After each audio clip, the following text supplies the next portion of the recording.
Good morning all, CamelbackTrading.org coming to you this Thursday morning, August 1st. Looking at window traders, market profile of the ES and the NQ. So, not a huge range yesterday, but a good range. Not a huge reaction with the Fed. We traded a lot inside of yesterday's range. We did try to break out above E's high, right? Price spike attempted, failed miserably as we closed below our 12-wide point of control, actually. But here we are trading in the upper end of the range, and in NQ's case, trading above yesterday's high. So there's some really, really defined lines in the sand here, okay? In ES's case, for the bulls, they want to defend yesterday's high. So even though I'm not using E's high as a base of a price spike because it failed, it's still rather important because value high is just below that. Any acceptance back into value, you're going to go trade and get the 12-wide POC and possibly the overnight low, which is poor. Acceptance above it should give you the ability to go and finish filling this gap from July 24th. And that comes into play where the bears want to defend. Okay? So the bears want to defend that and the overnight high, which also is poor. Okay?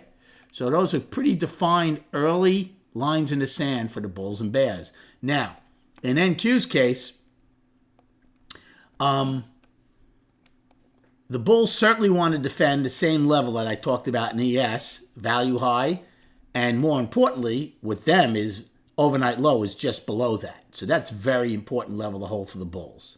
Now, it's a little more difficult in the bears' case. This gap is large, okay? So they may not defend the 24th high.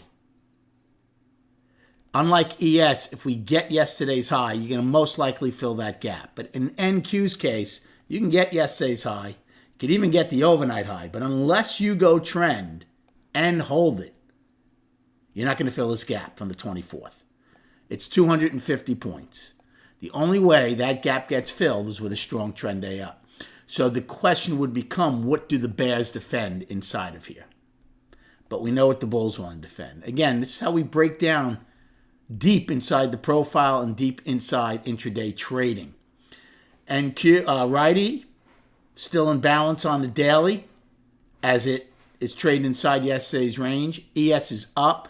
Now again, NQ, the important thing also is the 24th high. So I guess I could backtrack a little bit and say this is an important level for bears to defend, because if we take out the 24th high, even if we don't fill the gap, you'd be up on the daily. So that is something for the bears to defend. Okay? Again, all early plays. And then on the chart, so here's ES up on the daily, coming out of a 5-day balance. But in NQ's case, to me, because I was down on Tuesday, back to balance on Wednesday, it became a 5-day balance with this 24th being the balance high. Thank you so much for liking and subscribing to this channel. Good luck trading today, and we'll recap at 4 p.m.